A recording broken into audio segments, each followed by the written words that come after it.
Hey, this is Nolan North, Nathan Drake from Uncharted, and you're listening to Raw Dogs. And why wouldn't you be? It's the best. Sic Parvis Magna.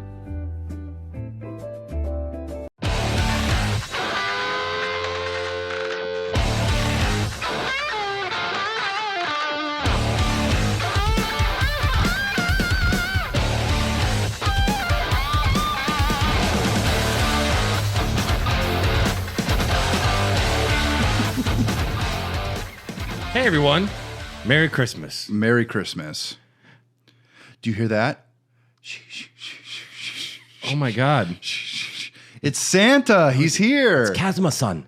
Oh, in a Santa suit. Of course. That's kind of hot, actually. That works. Santa, did you bring something? He brings KFC, just like all the Japanese people love during Christmas. They- I'm not even kidding. No, I really yeah, do like no. Japanese. One of my favorite restaurants in Yakuza is New York Hot Dog. Yeah. They have good burgers if you look at the menu. Boy, have I. Everyone, this is a very special episode of Raw Dogs. This is a very Yakuza Christmas. We are gathered here in Kamurocho. Today. Yep, we are at the Millennium Tower on the top floor where nothing bad could ever happen. Fucking millennials. We are drinking Sotenbori whiskey and doing karaoke all night, waiting for Taiga Saejima-san to come down the chimney in his Santa outfit. Sure. And there will be a lot of references to a lot of things that I'm not sure everyone will pick up on. I don't think so. But we're here to talk about the Yakuza series today. That's perfect. I am one of your hosts. My name is Brad. Brad-san, I am a member of the Raw Dogs clan, a subsidiary of the Hair the Dog cast. I'm Dylan. Demon of the Dylan clan. The Demon of Dojima. The Demon of Dojima. Dima Sure. of the Diddler clan. You're you are a carp as well. Well, I am a carp. I have a jacket I found on the side of the road, and it's got a nice carp on it. I guess we should say what our Yakuza tattoos would be. Mine would probably be a spooky black cat. Dang it, I was going to take cat. Mine's going to be a happy brown cat. Okay. This is No dogs, surprisingly, for the Raw Dogs. This is Jamie Kamatsa-bone of the Hair of the Raw Dog clan, subsidiary Oh, of perfect. Hair of the Dog. You- My tattoo would be probably a smiley face. Just a big smiley face Big done with smiley like face. crazy style on the back. No, just a plain old ordinary smiley face. Maybe eating some From Forrest sushi. Gump. So you are there at the final battle. You dramatically rip off your shirt, and it's just a smiley face on the back. Totally. Mine might Jimmy Bonsai. Mine might actually be like a boar. Like I think like a boar is a very powerful, cool animal. It's also a delicious animal. I'd have a gorilla. Really? I think a gorilla maybe. That'd be cool. It's just Donkey Kong. It's just Donkey Kong. I'm going to change No, mine. it's Kitty Kong. But today we are discussing the Yakuza. We are the Raw Dogs. We are part of Hair the Dog cast. We discuss video games in excruciating detail sometimes. We're Sometimes. irreverent, always fun, and a little drunk. A lot of dick jokes too. And a lot of those get edited out, but you guys don't know because you don't listen to the show. Well, some of them have to make it. Otherwise, real there'd be no show. I think people like it. And we are a podcast that we like to drink on the What is air. this? This is a brand new offering from Eagle Park Brewing. This is the Holiday Punch Hard Smoothie. Oh, wonderful. Pineapple, cranberry, pomegranate, and lime. And this is a very rare drink. If I made a Venn diagram of drinks my family would all agree upon, this is one of the only Really? things I've ever found. I really like the illustration on this. There's like a Slugulon who lives in a bubble. I changed my mind. This is my Yakuza tattoo. Ooh. The eagle from Eagle A Park. drunk eagle. With a big green That tongue. describes kind of you as an American. Since now you're so American from moving here, you're the drunk eagle. Nice. Caca, motherfuckers. Dogs. And we wanted to have Okay, the I'm patriarch of our family here, but he has been locked up in jail for 18 years. He took a hit for me. I was caught stealing candy, and Tom said, he's with me, I'll take it. But Thomas, I wanted the Snickers real bad. I said, those Pokemon cards are free if you just take them. And Tom's like, that's not how money works. Tom got caught with the the cards in his hand by the security guard. So Tom's been in jail for 18 years for me.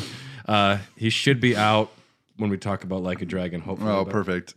But we're here to talk today about the Yakuza series, which before we started just like planning this episode, I knew nothing about. Absolutely nothing about him. I knew Kazama Kiryu, I knew his image, and I knew the name Yakuza. And that's essentially it. I had no experience before starting to research for this. And I'm guessing, Dylan, you were probably fairly aware of this series. I knew it tangentially, and then I decided to pick up. I think I played 5 for the PS3 at one point, and I was kind of bored by it. Then someone told me that 0 was really good, and it was $20. There was a price drop, and I said, I'll play it. I was enamored by it, but I think I was more enamored by it being like a period piece. I thought that was more interesting than anything else going on in the game.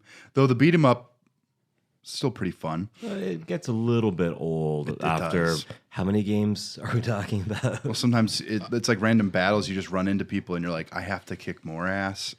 Please. Story of my life. Yeah. Yeah. And then I recently played Like a Dragon all the way through. You did beat it all the way through. I did. Okay. I thought you had stopped, so you picked it up again. I finished it about 2 weeks back. I was at the end of the game, and I found myself just kind of going, we'll talk about that in Like a Dragon, that episode. Yeah. Otherwise, I think the series is like pretty charming. I just have a lot of problems with, and this is the funniest part about it, is I will go through hoops and make up excuses for any JRPG that I find like relatively charming, but I can't do it for this for some reason.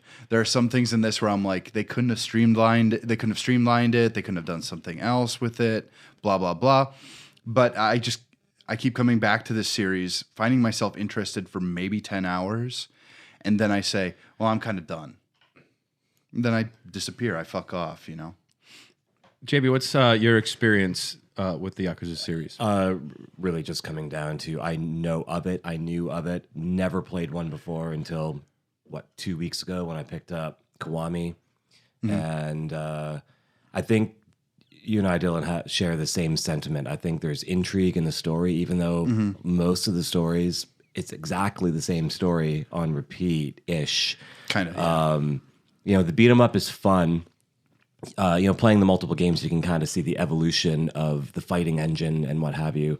As insignificant as that is, you can tell a big difference. But you get enamored with it, and then it just gets a little bit long in the tooth, and you kind of want to drop it after a while. But I think some of the offshoots actually interest me more than the main game. Yeah. So like Judgment and Like a Dragon. Oh, that's interesting.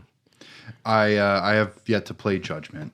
Have you touched it yet? No, but from my understanding of it, it's more Yakuza, it's more Kamurocho and Ijinko, and is Ijinko? I forget. Where Like a Dragon takes place. Ijincho. Ijincho, but it's Ijincho. We could probably look it up, but disclaimer. Forgive us if we mispronounce a few things or get every name wrong. Probably. But my understanding of Judgment is that it's kind of just more of the regular series. It seems more of a Yakuza 7 than Like a Dragon does. To me, Like a Dragon should have been the offshoot. See, Judgment is more of the other side of the coin, right? You're a private investigator, ex-hotshot young lawyer. Pretty much what it is Phoenix Wright, but with karate fighting. Yes. But, a Phoenix Wright game. Yeah. Phoenix Writing and kick-ass karate fighting. I don't know. I keep falling asleep during the game. I might be dreaming half of it. But we're probably jumping the gun with Judgment. We can come back to it, but it's kind of the other side of the story to a point. And my cat just fell off the table trying to be cute. Good job, Marty. I don't think he was trying to be cute. I don't think Marty has it in him, but he was being very cute before he attacked you. Is he drunk? Yes. So like I was saying, I didn't know much about it, but in getting ready for this series, I said, I'll try and play through a bunch of them, maybe most of them before we talk about it. This is maybe like 4 months ago. You also got COVID, luckily. Well, when Tom told me, I think it was Tom and maybe you at the time that you said, those games are about 100 hours each. They are. You won't get through all of them. And I will said, so I'll do it. Don't tell me I don't know how to play video games long Mr. time. I got through Metroid Dread in 7 hours. Is that long or short? That's extremely short. Okay. That's extremely short. Mine was like 14, I think. But I'm kind of a person who I didn't go out of scratch. I didn't go back and look for shit. Like as soon as I could go to the next thing, I was kind of ready to do it. I'm all about exploration in that game. I did go to howlongtobeat.com, which is not always accurate. I added up all of the main series, Yakuza 0 through 6, Like a Dragon, and the 2 Judgment games. If you want to do the main quest and some side content, which is kind of how I play these games, I'm not going to 100% them, but I will try and get a good feel for everything. Some fun items. It would be about 418 hours to get through the series. If you wanted to 100% platinum trophy these games, 971 hours is the average time on that.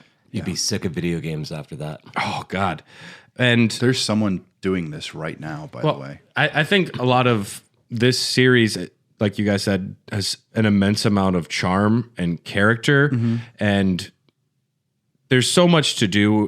There's so much going on, but I think it kind of has an Assassin's Creed type problem, or at least it used to, where they released a game like every year for a while, right? And that's what they wanted it to be, though. That was the idea.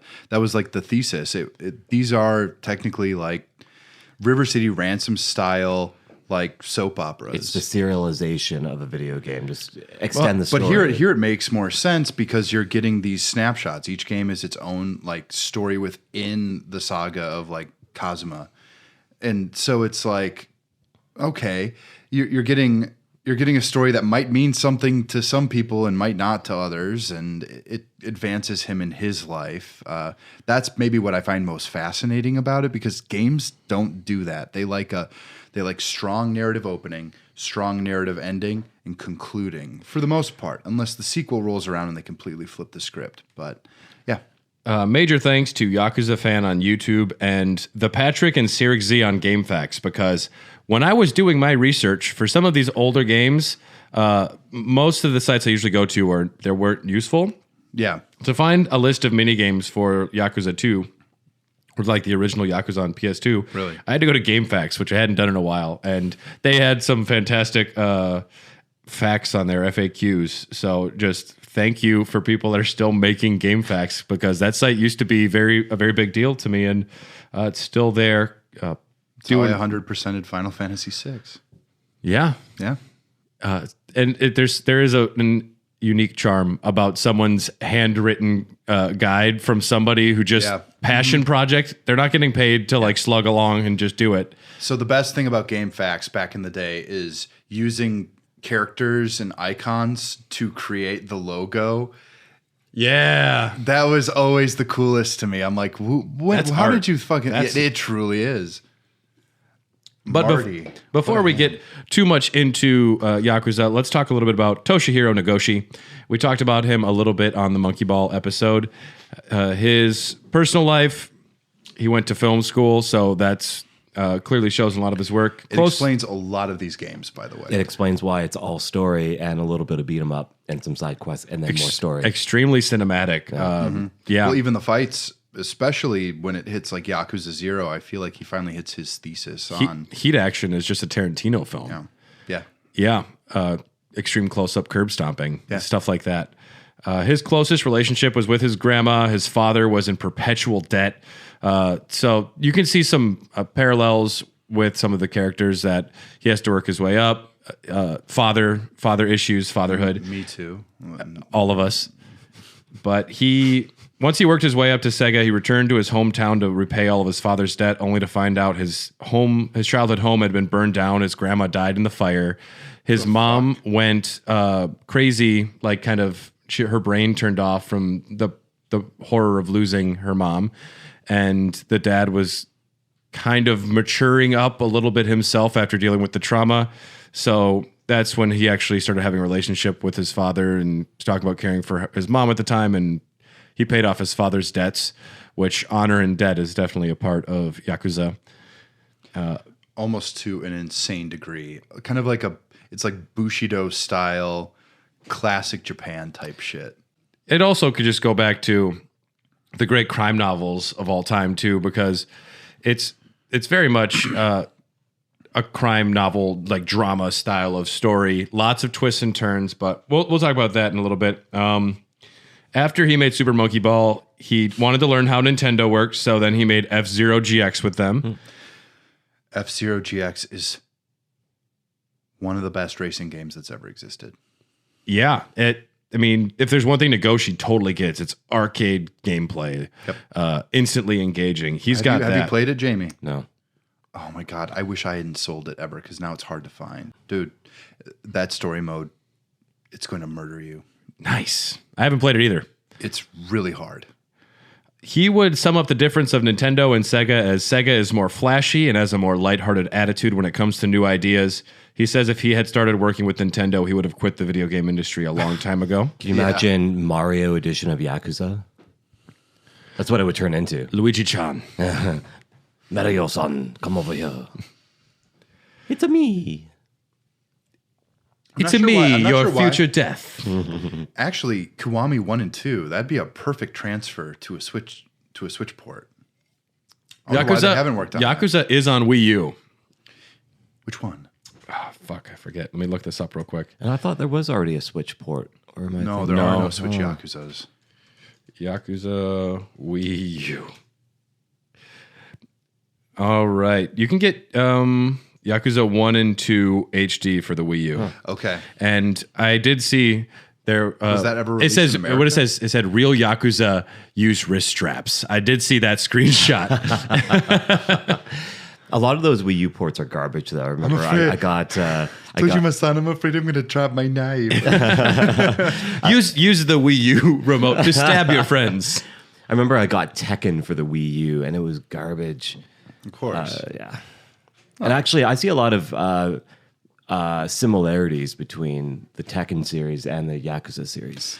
Well, even in terms of like visual fidelity. I used to confuse Jin and Kiryu. Oh, yeah. Yeah. That was definitely like, I don't know who I'm looking at. And a lot of these, what's really interesting when we get into like the storylines of these is that Kiryu is such a classic like Japanese cinema character where they praise like the calm-headed, straightforward person. It's there's a series that this guy's clearly a fan of. It's like Zenjiro the Blind Swordsman. I'm sorry. Oh, I know what you mean. Yeah. But this is clearly modeled off of stuff like that. It seemed like, especially like having the child along with you, or like just being like this calm badass who enters any like the world happens around these characters, him, rather than him interacting with the world, because it's really not about Kiryu. Kiryu has pretend character arcs every story, when really it's Goku. To compare to someone else, the flat character never changes. It's old, reliable Kiryu, and he's going to do what Kiryu does, and that's why he's cool. He's shonen. He's a shonen character, yeah. Nagoshi had a pretty drastic physical appearance change, moving from Monkey Ball into Yakuza. I'm sure have you seen the pictures, Jamie? I have not seen the pictures. Okay, we are going to get a live reaction. Oh, yeah. He really got into the Yakuza lifestyle. Well, tracksuits. He's a little baller. He's got a lot of confidence, and he pulls it off. But I also miss innocent little Monkey Ball Nagoshi as well. He says he adapted his appearance to change what his current girlfriend was into. So if change your appearance to please whoever you're with. Yeah, that's why I look so crazy right now. You look cool, dude. Project J was the code name for Ryoga Gotoku, which is Like a Dragon, which is the name of the series in Japan. Mm-hmm.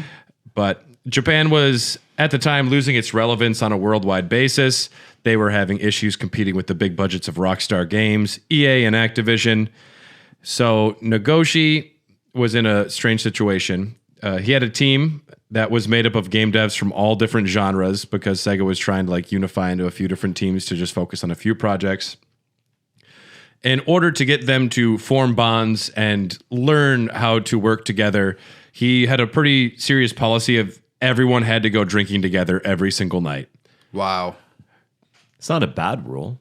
And that's kind of the way, from my understanding of Japanese culture, that's something That's the salary, man. It's a very good way to like. That's bonding. That's a lot of. I've heard a lot of Japanese people would pick up smoking because it's the only way that they'd have a chance to go talk with some of their coworkers and make deals happen. It's also the cult-like mentality of their workforce, but And then you can go to a soap land afterwards and get some gray I love area Bath and Body prostitution. Works. They should rename it to Soapland. Soapland, yes. Have you guys read about Soapland? Like real Soaplands? I've seen a few videos. Ooh, this is sweaty Omi Alliance scented. I've seen a few documentaries. These documentaries you speak of, do they begin with XXX? No. Because that's not a documentary, Dylan. I mean, the website was X videos. No, that's a reputable site. I have no issue with that. Okay. Project J decided to have a heavy focus on the Japanese market.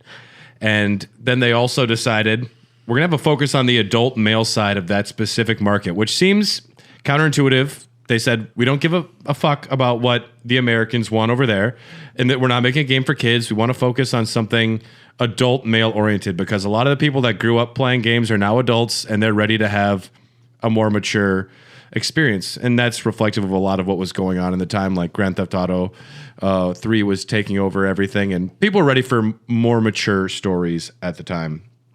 So he pitched an adult-oriented action brawler RPG where you play as a criminal, and rejected very quickly. They said, games are for kids. This would not work. So at that point, Masayoshi Kikuchi came on board to help him, who worked on Panzer Dragoon and Jet Set Radio. And he knew that the game needed more of a human drama rather than just focus on all criminals. So it was his idea. He said, put a little girl in there. And that was very quickly became a lot of the mantra for the storytelling from then on. It was the image of the Yakuza, like the ex-Yakuza and the child, and the relationship between them, which is a much easier sell than this guy was in jail for 18 years for murder. He'll be our hero. And everyone is worse than him that he runs into almost. Yeah. More scummy than him. So they would require about $9 million for the whole package, and it did need to be sold to the global market in order to be profitable. Once they were getting it going, Nagoshi was told to remove everything Japanese and make a generic city that works for everyone. We don't want any specific Japanese culture. This needs to be a city that could be anywhere, which it's fun to imagine how bad that would be. It sounds like a city from Spider-Man 2 or something, where it's like just plain city, like nothing too distinct about it. Plain City, USA. Well, I mean, that was New York, though. But it just looked extremely like buildings, you know? Sure, I'm thinking more or less like a fictional universe. Like it's gonna be Hardyville, USA, like where they do like with Destroy All Humans. You ever played that one? Yeah, that kind of shit. Nagoshi came back and insisted, I'm going to make it more Japanese. I'm going to put even more Soaplans in there. And he insisted, we're going to have real world locations and advertisements. We're going to have real products in there. And he put himself on the line and he said, if this game doesn't become a hit, I will take responsibility and resign immediately. So he's Kojima. Product placement, doesn't give a fuck, makes what he wants. He's the swinging the big dick. He knows he has something that he believes in. Nagoshi worked for a long time under Yu. Was Yu Suzuki the Shenmue guy? Yeah, he worked under Yu Suzuki for a long time, and Suzuki had told him, he said, no one's going to get it. Like, it's up to you to make it happen, because no one else is going to back up a crazy idea. So if you believe in something, you got to do it. Which Yu Suzuki, he got lucky with Shenmue. That game sucks. And that game didn't even make money, right? That game made decent money. Okay. From what I understand. He was able to make his sequel, and then he got to make a third one 20 years later. I don't know how you want to measure success in terms of these Dick people, size. But, oh yeah, Cult classics. I mean, at least there is a fan base for it, even if it's not for most people. It's like 7 people. it's Yeah. It's but those 7 people will talk to you for a long Man, time. They love it. Around this time, Sega and Sammy merged to become Sega Sammy Holdings.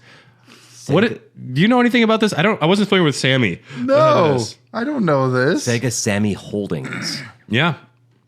So at this point, they had to answer to Sam. Okay, let's do a little quick Google search on this right now because I am curious. Okay, Sega Sammy Holdings is a Japanese holding company merged from Sega and Sammy Corporation in 2004. Both companies are in the amusement industry, Sammy with pachinko machines.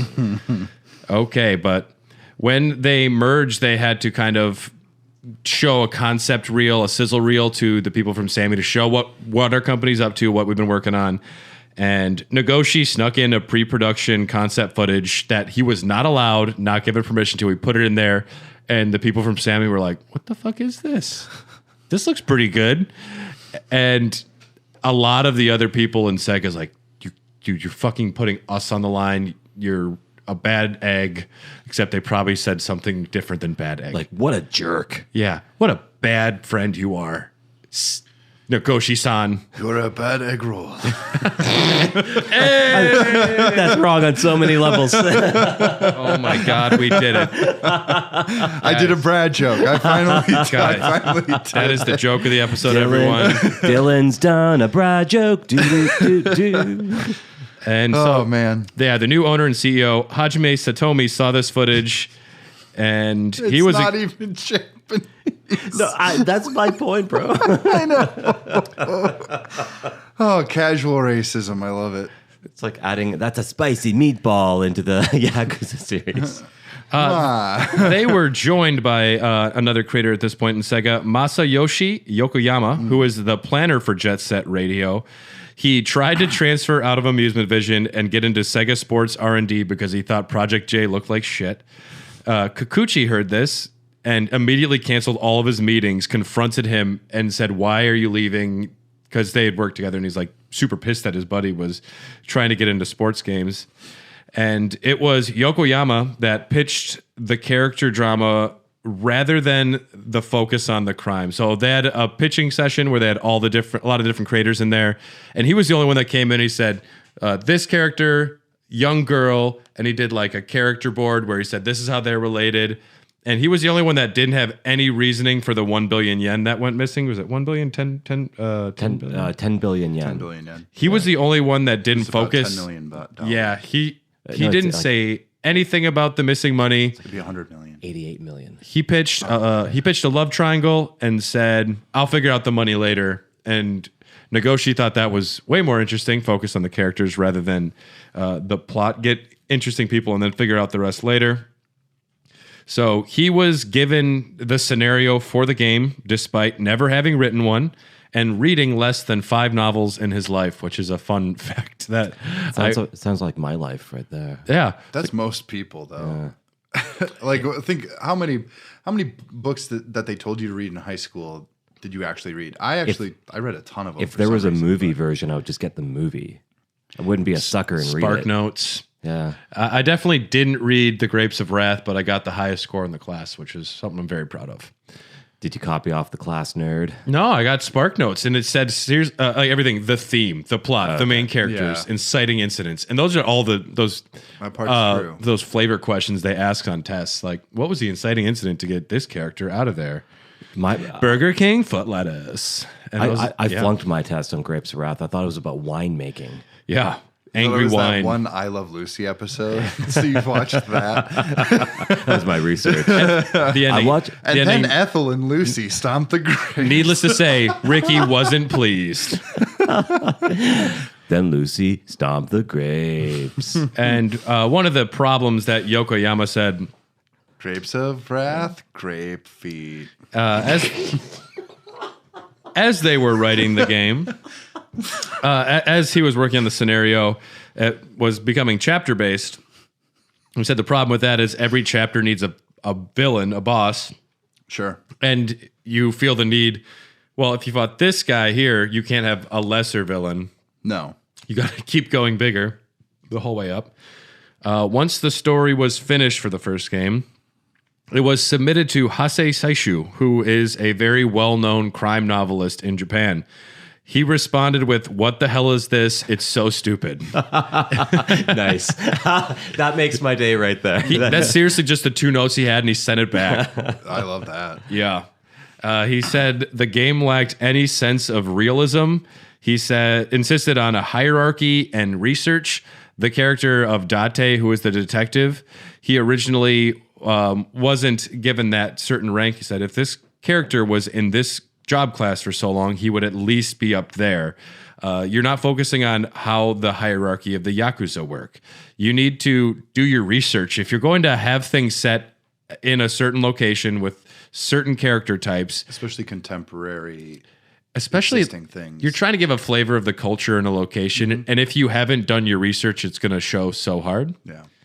And so he insisted, he's like, go out there and do your research, which Nagoshi took very seriously. And then he became a baller. The 3 went out to a very expensive bar, and they were we're out here. We're just going to see what these bars look like here. It's Kamurocho in the game, but it's based on Kabuchinko, which is the red light district of Tokyo. These are based on real locations, but not, one to one. But they went out to a very expensive bar, and they were blown away that it was 300,000 yen for a drink. And their next thought was, we better try it because we're researching. And then That's like what, $300? Something like that. And it turns out it was like a Miller High Life or something, right? yeah, Champagne of beers. champagne and beer. Champagne. They sent PBR. they had the balls to send the research bill to Sega. I like that. All they wanted to do was drink for free. It's research. Nagoshi underestimated how much money everything was going to cost. It almost got canceled a 3rd time around this point, but Wow. it did make it. They did make a video game. They did. They truly did. I saw they? it. Yeah. Tell us how. Yakuza arrived on the PS2 in Japan December 8th, 2005. Landed in North America September 5th, 2006. Gameplay is a beat-em-up, action-adventure, open-world, crime drama with mini-games. It's a really kind of a hodgepodge of many things, but what it boils down to, a lot of the gameplay is going to be a brawler-style thing. You level up in an RPG sense, and and Well, you have your skill trees that you can move down, and that's actually really intriguing and works really well. The one thing I found really interesting is the whole concept of he's been in jail for 10 years. He's lost his toughness, his fighting style. So the dragon art, you can't use points to buy into that to increase. It's more about fighting Goro, right? I thought that was an interesting Majima is take. important to it, yeah. And that is an introduction specifically to Kiwami that wasn't in the original. Really? That's one of those things where later on they realized people loved Majima. People like R2. Have him all over the prequels. Give him our jetpack. He can have a Majima has a jetpack in Zero. We never said he couldn't. Give him buzzsaws. And this is Goro, right? Majima has a lot going on with his character, and this is one of the reasons why I would say if you are, we're going to spoil, heads up, we will spoil a couple things about the story, but generally don't feel like you shouldn't listen to this because there won't be. Also, the story isn't long term doesn't really make a difference to spoil some of these things. You're either going to be captured by the storytelling itself. Yeah. The details are incredibly superfluous. Like It's a soap opera. It's It not doesn't matter. It's not about where you're going, it's how they get there. Yeah. That's right. And Majima, he is the crazy dog of Dojima. And the Mad Dog. They call him the Mad Dog. And he is the Majima Everywhere system in this. Everywhere you go around town, he'll pop out of garbages. He'll be the cab driver, and his job is kind of just, or his goal is to mess with Kazuma and get him back up to fighting because he wants to fight him and have a fair match. He's but the Joker to the Batman. He's not. He's a Joker for a good reason. Yeah. And Yakuza but, 0, he is like a level-headed character, and you see what happens to him and how he gets there, and he decides he needs to live his life a certain way. And people that have only played 0 are very shocked when they come into Kiwami because they said that is not the character that we just saw. Yeah. And you see, I think, a lot more character growth. You see it by the end of 0, though. And you see it, his character continuing to develop throughout the series. I've spent a lot of time with this, but by the end, when you even see him later on, we won't spoil anything about Like a Dragon, but there is a lot of character arc for Majima. But yes, in this one, he is the silly man who lives in garbages, and he just wants to say, Kazuma-chan, let's have a fight. But in the original game, the PS2 one, he's kind of just a serious bad guy and just fucks with you a few times. Yeah. But I think his design was so stylized and like... Yeah. One of the aspects of this game is the tattoos, which the tattoo culture is major stigma. Back then more so than now, but... They're kind of getting over it. But let's say, Brad, that we wanted to go to Japan. We wouldn't be allowed in hot springs. No, I would not be allowed there. I would have to. I have one tattoo. I'd have to cover it up. But you absolutely could not get away. Well, you're more tattoo than man now. Yeah, and there's a major stigma to it. And they were worried about having tattoos in the game, even. But tattoos are so integral to Yakuza culture, like real Yakuza culture, right? And they made a major point with this. They even have it in the game where they show Kazuma getting his tattoo, and it's not just a fluffy piece of art to him. It defines him. It defines what he's about and what he strives to be. And that's something they do with all the characters. And you know what's really cool is they hired a real tattoo artist. His name is Horitomo. The designs are fabulous. He is a real tattoo artist, and he works in California now at the State of Grace Tattoo. You can go get a tattoo from the guy who did the designs for, Majima and Kiryu, and all of the series. The designs are done by him, which is a nice thing that they do. So a rough plot summary for the first game. Kazama Kiryu, a formerly promising Yakuza, is released from a 10-year prison sentence in 2005 after having taken the fall for a murder of his family's patriarch to protect his sworn brother, Akira Nishikiyama. He discovers the Tojo clan, whom he was once sworn to, has lost 10 billion yen, and the clan's third chairman has been murdered. He meets a mysterious girl, and a lot of shit happens. And like you were saying, all of it's quite obvious. A fair amount of it is obvious, yes. Well, even when we get to Like a Dragon, everything that I've heard people are surprised by, I was like, I guessed it like the moment everyone showed up. There are only so many characters, and you have to understand how they each connect to each other. The little girl is important in the first Yakuza because obvious. It's you're like you said, it is definitely more about the journey and less about the destination. It's extremely pulpy. Hugely pulpy. It's very much got a flair of it's Chinatown. It's there's a lot of twists that seem over the top. And you can get away with maybe one in a film. All right, Luke and Leia were twins. They do that constantly. And eventually you become numb to it because the first one, all right, Yumi and there might be another woman is Haruka's mother. Are they aunts? I was like, one of them's missing. They're the same person. And I said, take that, Dashiell Hammett. I just wrote a crime novel. And eventually you become numb to it because by the time I'm playing Yakuza 5, I said, all right, this unassuming, innocent character, this is someone with the Yakuza. That's their brother. This little guy is the kingpin. And you're not surprised by anything by the end of it. No, it follows the same formula for the story. You have your the three main bad guys that you always have to fight. You have the kind of the hidden guy that kind of comes up. Oh shit, I got you, man! But, Surprise end boss who wasn't there the whole game, which That's right. is a trope I'm not in love with. But. So another thing that this series is kind of toes a line when you talk about the morality of the criminality of these people. When you really think the Yakuza are not good people, like period. Bad people. And that's not a hard stance to take, but the way that the game has to portray the main character, they don't even try to make him an anti-hero. They just make him a straight up hero because they keep saying that he has his own personal code. But then it's just being like, well, yeah, like I'm sure there were some Nazis that weren't as bad as others.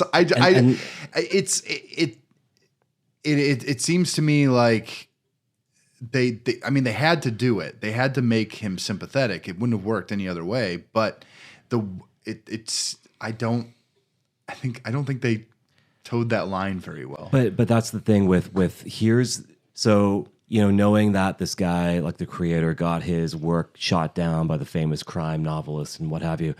It just kind of shows. I don't want to say amateur, but he was exploring a territory he didn't really understand.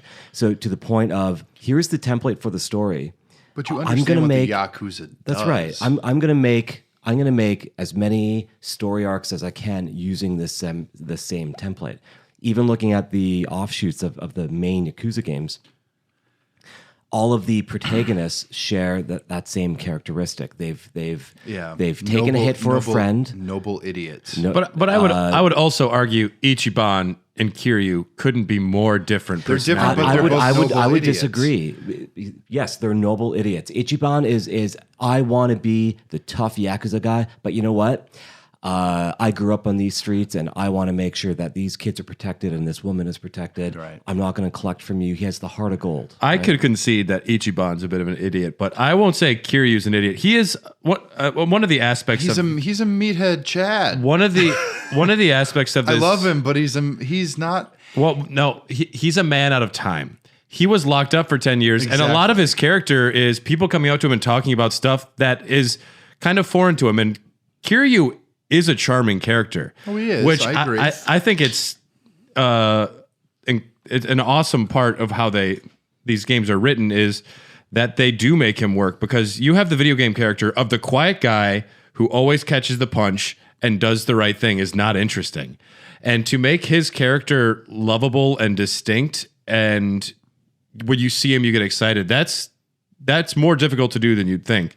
No, it is, but it's also, as someone who absorbs a lot of Japanese culture in storytelling, it is a very, like I said before, he's a shonen character. And for the most part, those characters usually they're not super intelligent, but they have a special skill that they can't control. And that tends to be the main trope that goes along with this. His power and his ability is what allows him to advance what's going on in the world around him. And it's not even that he doesn't care or he has no internal motivations, but they are so straightforward that I would, in the literary sense, call it idiotic. It's no different than American cinema. Big action movies. You have your everyday hero or some guy that is doing a job and you could tell he's conflicted with it, but he still does it because of his loyalty. Yeah. He has no character flaws, which is kind of a problem. Who, The Rock? Yeah. Kiryu is steadfast, and he's never, even when he's like taken advantage of, he never feels like a fool about it. He just quietly moves on to the next thing. It's because he doesn't understand. He's like, oh, I will go punch this guy. One thing that I think is really great about him is his acceptance of things that he doesn't understand. He'll meet up with a cross-dressing hitman, and he's like, okay. He doesn't judge people or like look down. He's like, you need to do what you do it well, treat others with respect. I am a criminal, by. He lives by a code, right? It's honor, it's fight for what you believe in, and whatever antiquated thing you want to put. So, to our point, is he dumb? He might be a little bit dumb, but he's not dumb because he follows his creed to the I T. agree. He's so hard-headed that I don't know. I don't want to call him dumb, but I call him an idiot in a literary I would say sense, uninformed. Yeah, I'd say uninformed. It's a Dostoevsky sense. It is literally just someone who is willing to be that messiah no matter what the situation is and no matter how much it hurts them. It really does I don't know, he is complex, but he's also simple. He doesn't know any other way. That's who he is. Right. And I do like that when he's a man out of time after he gets out of prison, how he I'm just thinking of how much of a bonehead he is sometimes too. It's great. in prison, he would have had to have just like it would have broken your mind no matter what. Everyone who goes to prison, it breaks you essentially. And There are moments though where like Kiryu realizes he needs to buy a necklace for the girl he likes, and he's like, oh. He just doesn't know what to do, so he asks for help. But it makes him a socially awkward ding-dong, but not in the way where he doesn't have the confidence to exist within the world. He has all the confidence necessary to survive. That's what people should be. Maybe Be yourself, but maybe be the confident, but- meathead with a heart of gold.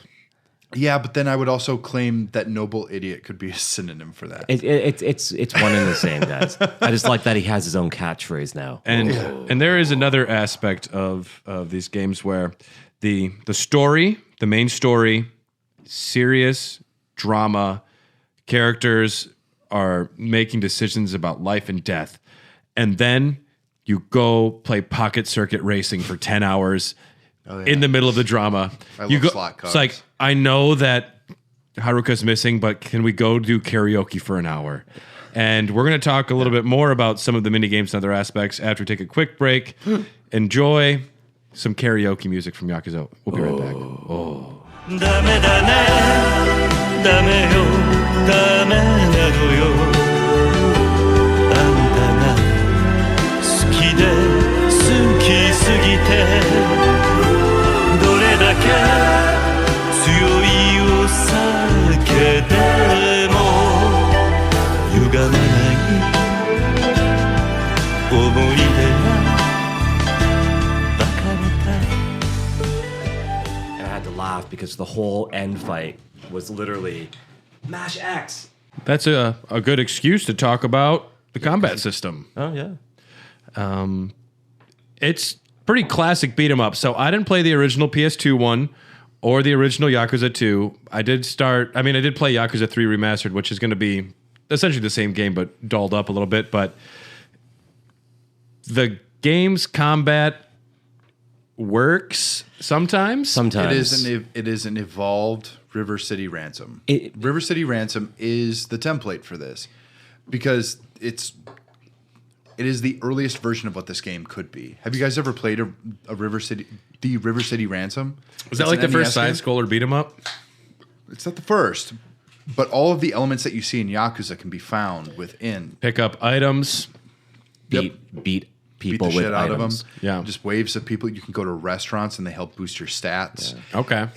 It's an early version of this. Yeah. And it's very good. Honestly, go play River City Ransom. It fucking rules. And it holds up, especially for an NES game, which I don't think all of them really do. And I will say that as the series goes on, I'm probably going to say that I like Zero's combat system the best. I think Zero has some of the most charm. I think Zero leans in to the zaniness of the series. Right. Which it's also, I mean, one of the aspects of this series is that they are of their time. And that one takes place in the 80s. This one takes place in 2005, which when it came out back then, it didn't seem of its time. But it's great because you play it now and you see like the cell phones. You just see how the people move around. And a main character of this series is Kamurocho, which there is a beautiful through line of Yakuza 0 through 6 and through Like a Dragon, through the Judgment series. Kamurocho is Kamurocho. It is like the city can't change. Yeah. Like those are city blocks. You can have a new tower built. You can have a few businesses change, but I love, and it does become tiring at times too, but there is a beautiful familiarity with I'm back. Yeah. I know where things are. Getting back to the combat though, kind of like the time machine aspect that you brought up, Brad, where it's a game of the time. You see flip phones and things like that. But the battle system really shows the age of the game. Yeah. So like I've only played Kiwami. I haven't played the original Yakuza, but I wouldn't probably. But just seeing videos of it, it's just it's brutal. But even Kiwami is like, why can't I lock on to a character? So you have a one-on-one fight and you end up kicking the air for like 5 moves. Well, so much. It's a lot of camera the problems. shit kicked out of you. It's not even camera problems; it's tracking problems, right? You should be able to lock onto your character at least, or the guy you're fighting, and they do eventually do that. It's surprising they didn't do more with Kiwami when things were better. That they could have done something more. With so much that they added to it, story or the little bit of story that they added, the improved graphics, they should have improved the fighting system. But also, at what point do you homogenize the experience to a point where you're trying to make something for new fans, but you're also trying to make something for old fans. But as an old fan, if I read that, I'm just going to be the devil's advocate here. Sure. If I'm a huge fan of the original Yakuza, and I hear that remake, remaster is coming out, we're changing the fight system, we're changing everything. If I'm really, really that diehard and so involved in the original, why would I pick up the remaster for something that I've already bought? But that's what I'm saying. I think you have to toe a fine line when it comes to that, and especially like you can't fundamentally change what the game was at the time. The whole point of remastering is about preservation, in my opinion. I don't think, because if you wanted everything to play from before like it does now, then you're not really getting the historical sense of what these video games But that were. goes back to the GTA episode that we did where, the new remasters, they're not that great.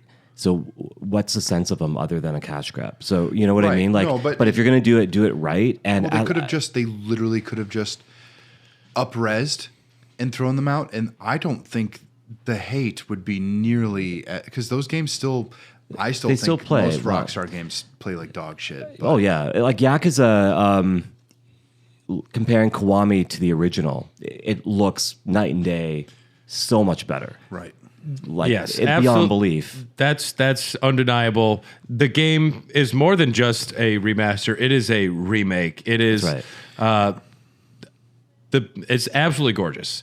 I was surprised when I was playing this game. I'm like, this looks pretty great, pretty modern, and then you fight. The fighting isn't bad at first. I didn't have a lot of issues right away, but then you do realize the tracking. Yeah.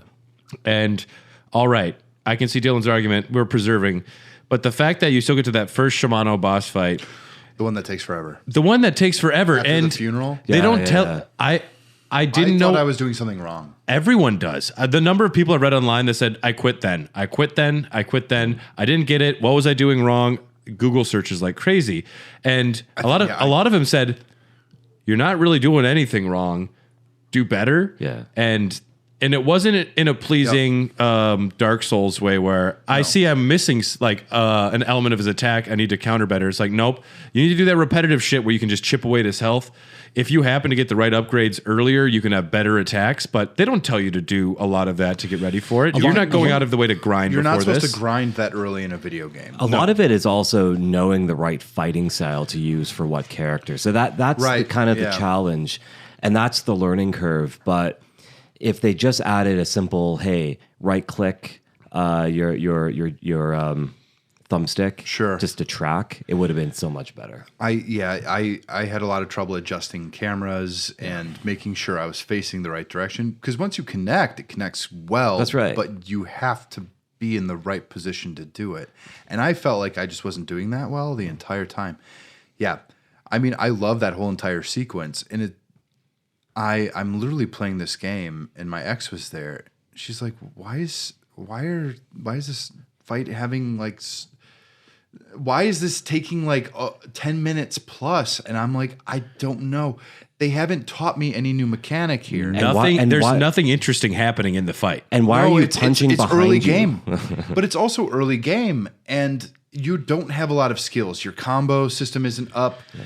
There are a lot of things you just cannot do. So it's not even practicing what you've learned, because the only thing you've learned is just how to press the square button. So, like, on the other side of the coin with this, we can shit on the fighting system all we want, but realistically, I think people are playing these games for the story and the progression of the character, not so much for the fighting. I subtly disagree. Okay. Because of one thing that wasn't in the PS2, but's in all the other ones after that one, heat moves. That shit is... I remember the first time seeing those, I was like, this is pretty cool. The first time you like grab a coffee mug and like slam someone, or use a bike to just beat the shit out of someone. Or kick someone into a wall. Those are fun and novel and eventually repetitive. But when they build on more and more for each game, I was trying to describe to a coworker about what the game was like. And I just showed him just some random gameplay footage, and the heat moves come up. I was like, no shit.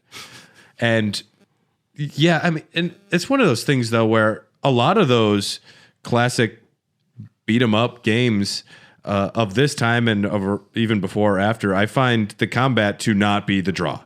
And anytime that I'm going to be hitting XXX, XXX triangle, XXX, XX triangle, triangle, it is almost a hack and slash. And there's not a lot of depth there. I've heard, like, I didn't finish a lot of these games because I didn't have a ton of time to research, but I've heard that the combo system can be very rewarding if you learn things, if you take the time to get all of the moveset, because it does evolve, but I also don't want the game to wait so long to get interesting. And I also don't want to be punished early on in that Shimano fight. I seriously was ready to not play any more Yakuza at all after that.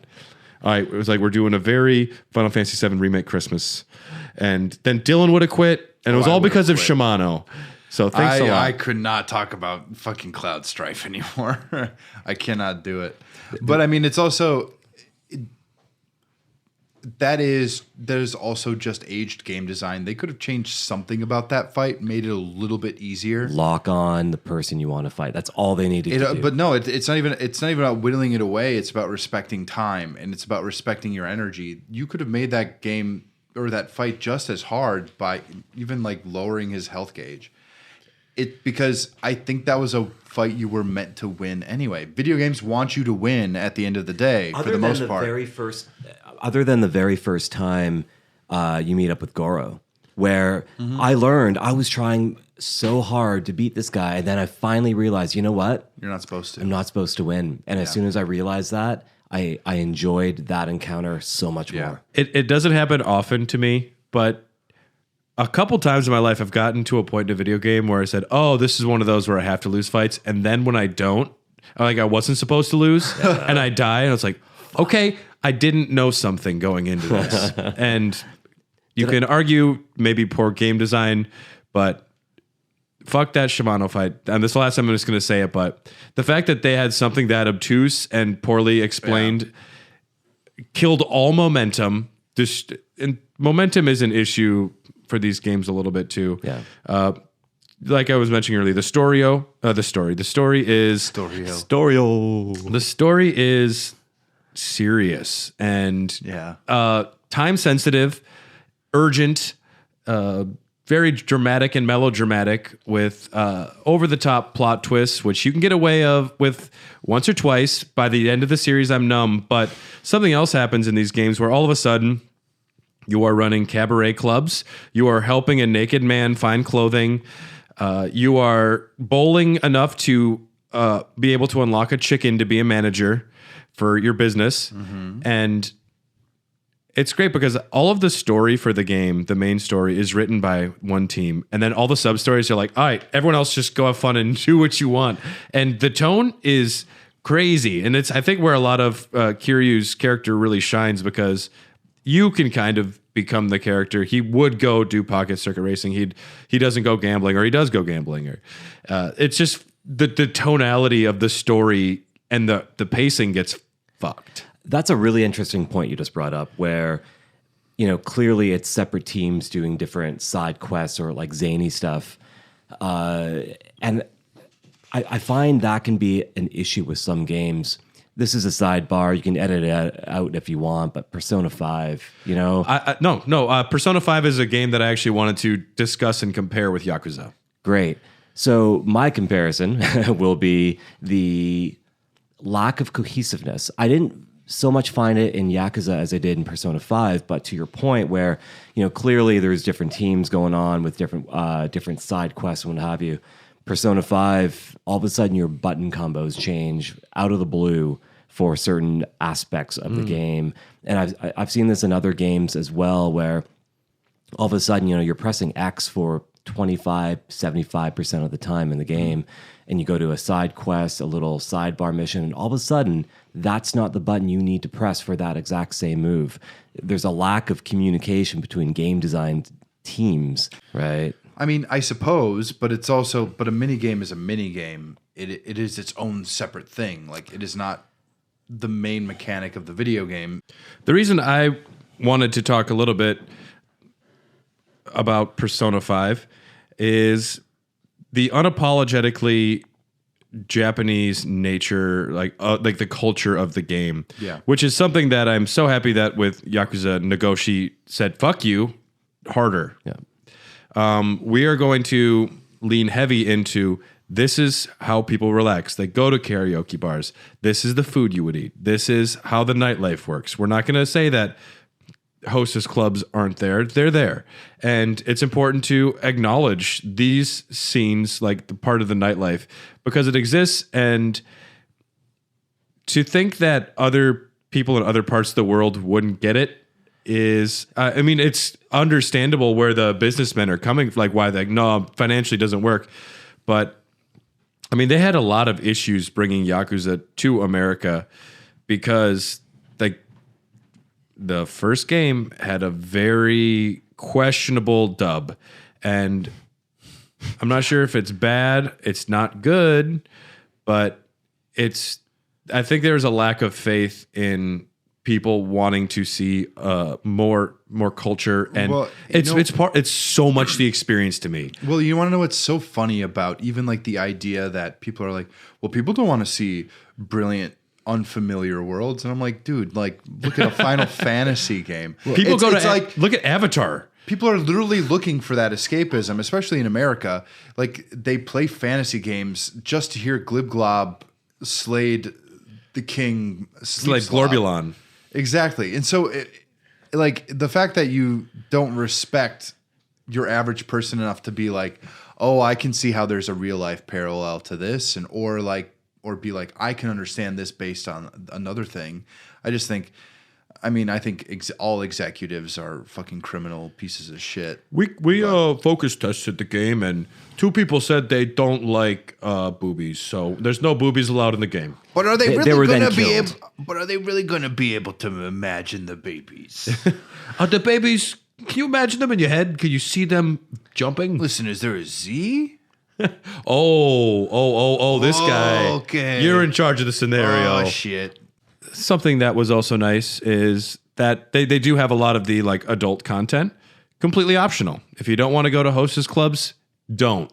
If you don't want to go gambling, you don't have to. And I've seen some people try to make the argument that one of the only things I don't like about this game is if people have gambling issues in real life. People are fucking babies. Well, to me, I'm like, that's great. That then there will be an option for them not to gamble. Like they can practice not choosing not to do it by having it available and not doing it. It's a fucking video game. I also don't think it extends to that. I've always been the type of person that I don't think that when I go out into the world, I expect the world to cater to me. And it's also just like, I'm here. Everyone do what Dylan wants. Exactly. It's just like, it's like if you expect art to cater to you on every single level, then we're just going to have this homogenized piece of shit that everyone is going to think is fine. And MCU. yes. Ooh, high five. I said You it. did it. It is literally like if it's for everyone, then it's actually for no one. I don't understand this. Like that level of criticism is so fucking silly because you're not understanding the concept of what criticism actually is. This saying I don't like it personally is not the same thing as saying this doesn't work. This is how this needs to change. This doesn't work within the context of this. It's not good art critique. None of these people have fucking critiqued a piece of art in their fucking lives. Dylan, They're put the just table down. Dylan. I don't like it when Kazama has to play pachinko because my dad had a gambling problem. This was made in Japan, you dumb broad. Dylan, put the erection away. It's too hard. It's not going away. But I don't understand this. I don't understand, and I am not Mr. fucking right wing, but this victim mentality mindset, fucking get the fuck out of here. No, if you don't like it, don't do it. The game is not holding a gun to your head. So they actually had to get this approved by Sony. When this game was like all wrapped up with a bow, they had to go to Sony, and because they wanted this in the PS2, and this was kind of a harder sell because they do have a lot of adult content. And they were talking with one person from Sony. They were going dudes, right? Well, they were dealing with men first, and they were having issues. They like went back and forth, and the guy that they were dealing with quit. He's like, "I'm not dealing with these Sega fucks. Someone else deal with them." And then they brought a woman on board, and Nagoshi was very worried, and she just came in there and she said, "Why does he need to go to a massage parlor?" And Nagoshi's like, he needs to because it needs to describe like this aspect of the game. A lot. His muscles need to be untensed. And at one, they were discussing this, and Nagoshi was sure she was going to say no, and she said, "Why does this need to happen in the context of the story?" He said, "This matters to me. The story's important, and I stake my career on how important everything in this game is." And she was the one who said, "I get it. I see what you're doing. I respect what you're up to." In 2005, you could have gotten away with fucking saying or doing anything. But they had issues. Another thing that they wanted was real advertisements and products. And for a series that was not known, people you have a game that granted, it wasn't called Yakuza in Japan, but it's about the Yakuza. You play as a criminal. Do you guys remember that Sonic the Hedgehog level Pepsi zone? Yes, No. I do. I haven't thought about that in years. But you can't even drown in the liquid. Yeah. It'll go. You just get fatter. And then it turns into a race. And then he'll, instead of dying, he'll go yum. And then you're invincible. I have diabetes. But you move very slow. You move very slow. Sugar-free, man. They did have an issue though. I'll never get diabetes. Convincing anybody. They had issues, though, convincing anybody, why would we want to have our coffee or our whiskey in this game? Eventually, they did get one company on, and then they got a handful in. And then there was no issues at all after the game became a phenomenon. Yeah. Especially in Japan. People love this game in Japan. Kiryu is 27 years old before he goes to jail. Yes. 10 years later, the bulk of this game, he is 37 in the year 2005. So, this is one thing that bothered me. Everyone's like, "Look out, old man." And my thought is, he looks like he's 24, 25. Yeah, he's gorgeous. Yeah. You mean this gorgeous hunk of a man who literally doesn't age up through 2017, the last time I've seen him when I was playing a game? He's 50 by the end of the series. Fighting an army of people. Mm-hmm. Some other characters. We mentioned Kiryu. Nishikiyama is the best friend who is a real jerk. Who turns bad. Well, I mean, because of his his inferiority complex. Oh, I thought you said his cum. His evil cum. He needs to get it out. His inferiority complex. It's me every day. He is your brother in a sense that you were raised in the same orphanage. He is ineffectual, but he's also your best friend. Mm-hmm. And I did hear an interesting critique on the character because when you come back out, you find out he has kind of taken the role that would have been by all rights going to Kiryu. and he's kind of a dick about it because no one's listening to me, so I'm going to throw a temper tantrum.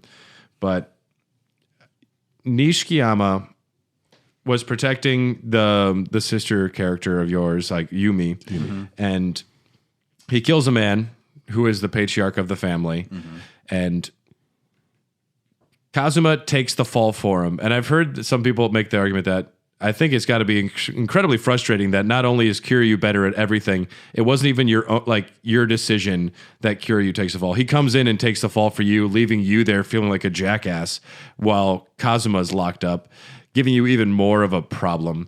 I guess so, yeah. And it also, at one point in this game, I think 10 different people jump in front of bullets, and over the course of like 2 hours, this becomes a trope too, where there will be 10 characters that have been good guys or villains that have switched back and forth, quadruple agents, and everyone is jumping in front of bullets and knives. Oh, yeah. But everyone survives, or some survive. Or some die. Some die. For but you 2 don't know. games. And then they come back from the dead. And then it's their twin brother. It's the Fast and the Furious movies. No, you're right. This is the days of our lives. This is the bold and the beautiful. This is literally Japanese yeah, I know. soap opera. That's all it is. It's soap opera video game, and that's and you want to know what? Maybe this is why we couldn't stick with it. Maybe this is the reason, because I don't like obvious storytelling unless it like functions on a higher level. I love it. Every time I watch it, or there are times when I'm playing the game and I'm like, this guy's driving a motorcycle down the sewer to fucking kill me? Like, that's crazy. I love it. I love it. still But gonna then play it. afterwards, I'm like, oh, now I have to manage apartment complexes. The first one, the first game in my opinion doesn't jump the shark. It has a lot of big moments where you're like, okay, they were the mom and the brother or the sister, and there's a point where Nishikiyama at the end becomes a good guy and kind of saves you, and a bunch of money blows out the window. I'm like, this is a good Die Hard film mixed with Chinatown or something. And put it this way, this was his the developer's name, whatever his Nagoshi. name is. Nagoshi. This was his opus. You know, I'm going to make a kick-ass game.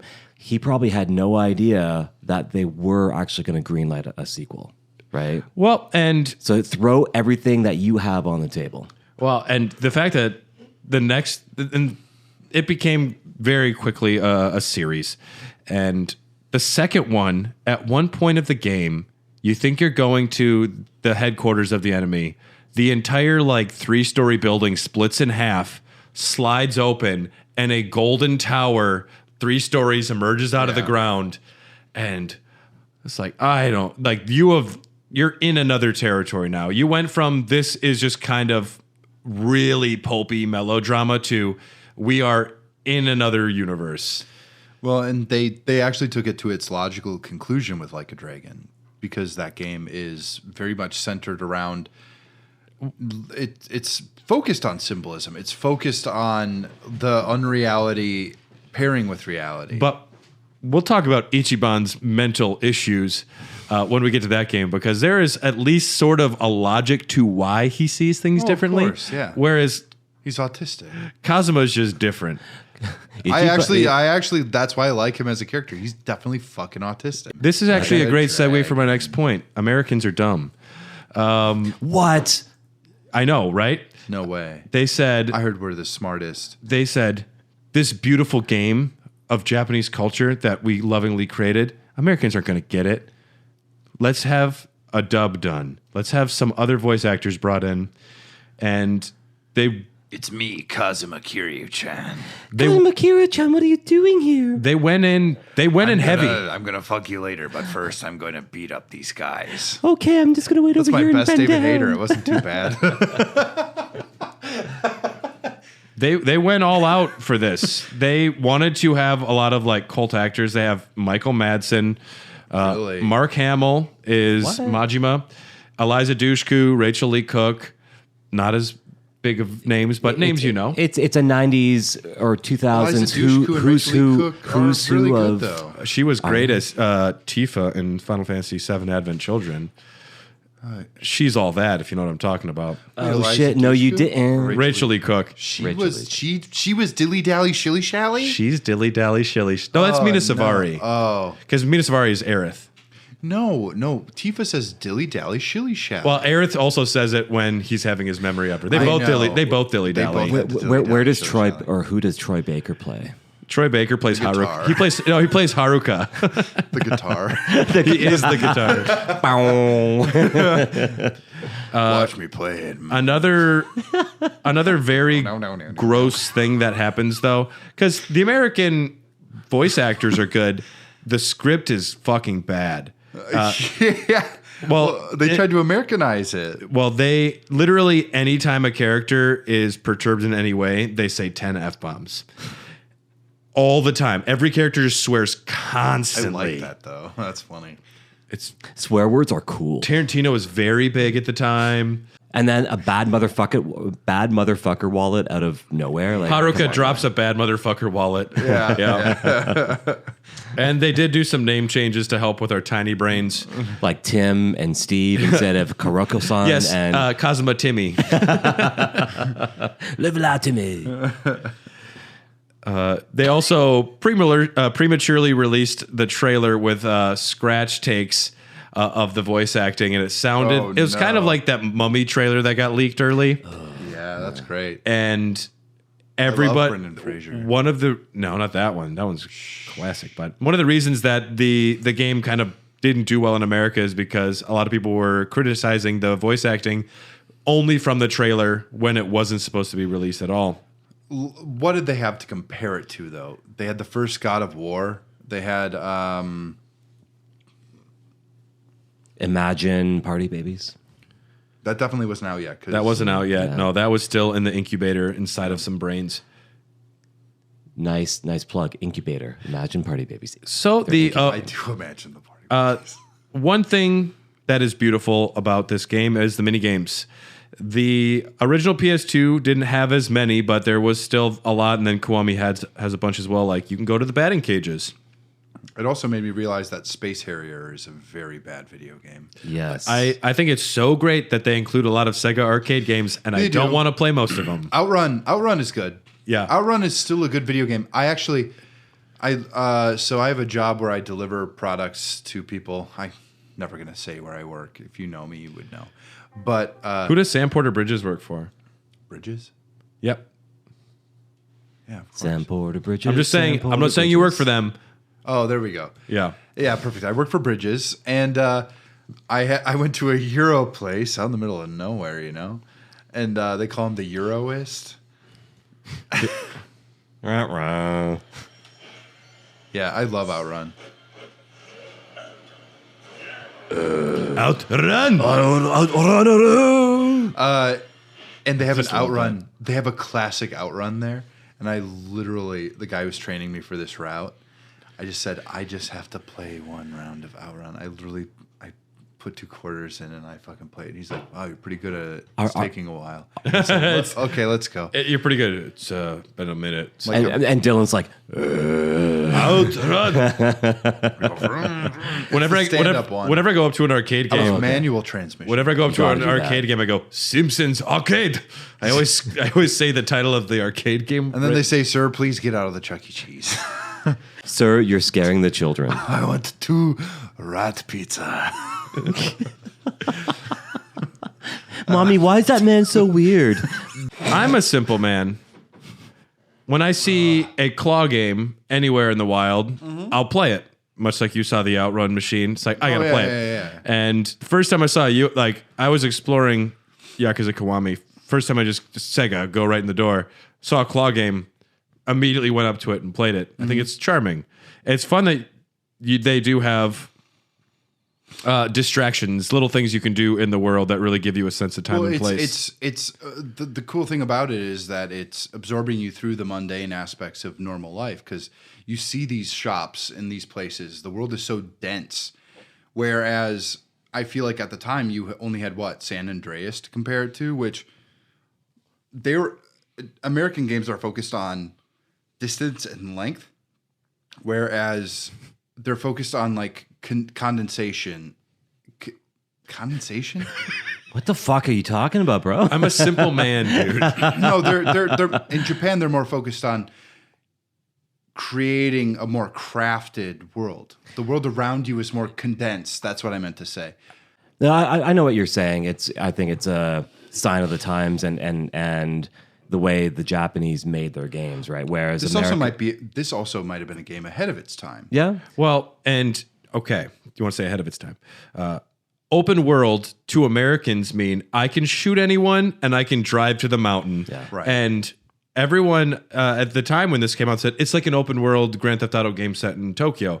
And that's not a good example. That's not a good way to put it. Well, and hate it's that- it's I bad hate that for comparison. it's bad for many reasons, but one of the biggest problems is in America you can just shoot everybody. You can drive over people. Right. There's Kazama Kiryu, and this game is a code where it's like you can't attack civilians. There is violence, but for certain reasons, and also open world doesn't mean everywhere. It means we have 8 city blocks, and you can go into buildings, and there's a lot of mini games. There's a lot of activities, but it's not about being able to shoot or run or steal cars. It's about you can, if you want to just play this game, you can go out to the bar and just have a conversation. You can go take out a lady from a hostess club and go sing karaoke. It's very much you have the city to do with what you want, and it's not about violence. It's about a sense of atmosphere and ownership of what you want to do, which I think is much different than what a lot of the American style of open world games at the time were. It's creating a very succinct world, to your point. You know, here's your 8 city blocks. Do what you want to do. If you, comparing that to Rockstar, it's go kill hookers all you want. It's more ADD game design of when you get bored. I also think they're more subtle than that. I think like the No, I'm characters talking about thing- American games. It's Well, more yeah, ADD yeah, design, right? it is. And I don't want to say that those are all those games are good for, because that's definitely not the point. But just the concept of the open world game and what the focus of your, like, what you do in the game is very different. Grand Theft Auto was sold by both the media and Rockstar's like, do whatever you want, like crime, do what you steal a car, and this is like protect a child and sing karaoke. It's definitely more of a. There's definitely more heart to what they were trying to bring with this game. Yeah. There's not a lot of heart in Grand Theft Auto games. It's because It's more of like trying to be like a Scarface, like it's because Yakuza has more of a story behind it. Like, let's face it, the majority of the GTA games, the story is I gotta rise to the top. the story is an afterthought. It's more about look how big the world is. Even Grand Theft Auto 5, which arguably would have the best narrative, Yeah. isn't about character drama. It's just how to get to the top. That's right. And Yeah. back to the mini games, bowling, darts, like pool. The first time I played billiards, that's when I clicked. Oh yeah, this is Monkey Ball.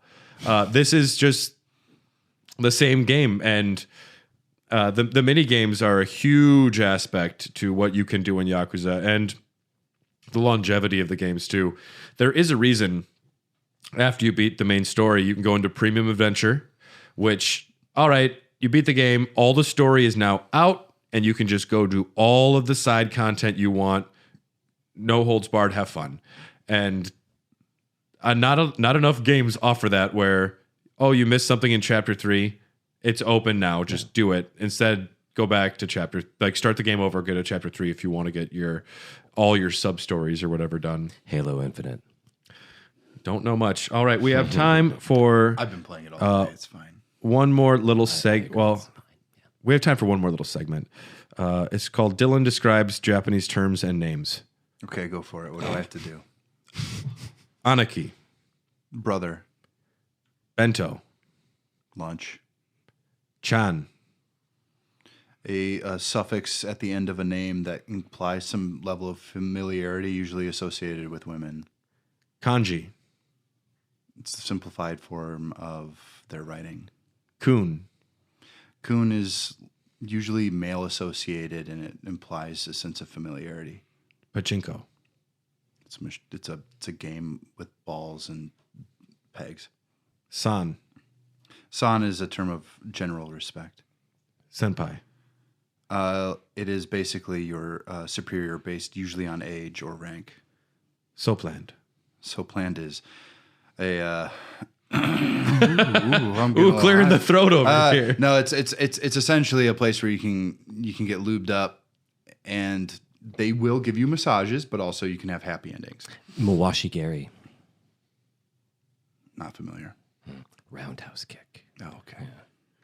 And one last point of discussion before we I can't believe I got all the... No, the point wasn't to like quiz you. I wanted to know, like, it's good to know. I knew roughly because I'd read ahead, but it's good for the people listening. Oh, sure. They, even with the American translation, they kept Majima-san. Like, they had Mark Hamill say san, and it's great that they kept flavor text, which a lot of that doesn't translate one-to-one, and I think it's good to keep some of those words because it helps immerse you. If you completely Americanized it, it would be a much different game, and it probably wouldn't be as popular as it is now in North America. Well, you do have to add those because it implies character relationship. That's right. Because adding that last part to the end of anything that you say adds a ton more to the context. And even if you don't know it, as a 12-year-old kid playing this game, if you don't know it, it's just more of, oh, this is so cool. This is how they talk in Japan, I guess.